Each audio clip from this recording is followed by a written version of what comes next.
Oke, kalau menurut saya sih kondisi kita sekarang ini untuk industri e-commerce di Indonesia ini kita masih early stage ya. Jadi masih banyak new player, masih banyak newcomer juga yang bermain di e-commerce ini. Tujuannya price area ini kita tidak hanya membantu calon pembeli untuk menemukan harga terbaik dan penjual terbaik, tetapi juga kita membantu penjual-penjual ini toko online atau e-commerce itu untuk menjual lebih baik lagi. Gitu, bagaimana cara mereka mengiklankan produk. Betul. Dari segi menamakan produk iklan mereka, dari segi cara mengupdate produk-produk mereka gitu kan, karena kalau saya lihat itu tuh banyak yang early stage, banyak yang masih mencoba, mereka punya toko dan mereka coba pindahkan tokonya itu ke online, ke website. Banyak yang mereka itu tuh masih menomorduakan websitenya itu sehingga jarang diupdate, jarang di maintain begitu. Ada order juga mereka nggak maintain begitu kan. Itu hal-hal yang tujuan dari price area juga sih gitu.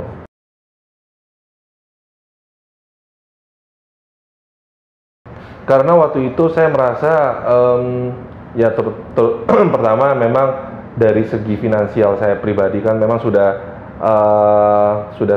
terkesedot di proyek-proyek yang lama ya. Tapi memang dari awal memang saya sudah punya proyeksi, saya sudah proyeksi dan saya sudah memang merencanakan price area ini akan menjadi sesuatu yang sangat besar, akan sesuatu yang sangat berguna. Jadi untuk menjalankan ini memang kita butuh partner, tidak cuma dari segi strategik tapi juga financially begitu.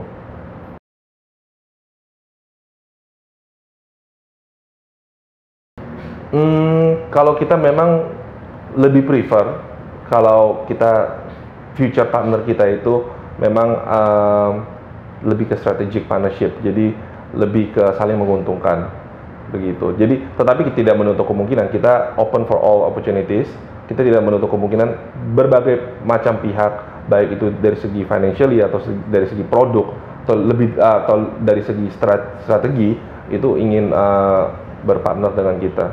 Ya, ini membuktikan kalau bisnis price area adalah sebuah bisnis yang fleksibel. Jadi kita bukan hanya untuk cari barang, tapi kita bisa berkembang ke lain hal.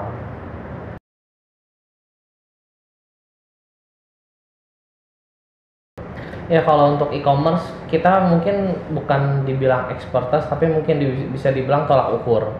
Dimana kita menyadari hal itu, ada beberapa giant e-commerce di luar negeri, dari Korea dan lain-lain yang belum bisa saya sebut, ingin masuk di Indonesia. Dan mereka selalu menanyakan price area tentang gimana growingnya, gimana keadaan pasar. Di situ kita menyadari ya mungkin kita bukan suatu hal expertise, tapi kita menjadi suatu hal tolak ukur. Karena kita tahu sendiri price area sudah mempunyai 2.500 toko online yang sebelumnya kita sendiri nggak menyangka kalau sudah sebanyak itu. Dan kita semuanya itu benar-benar unique domain.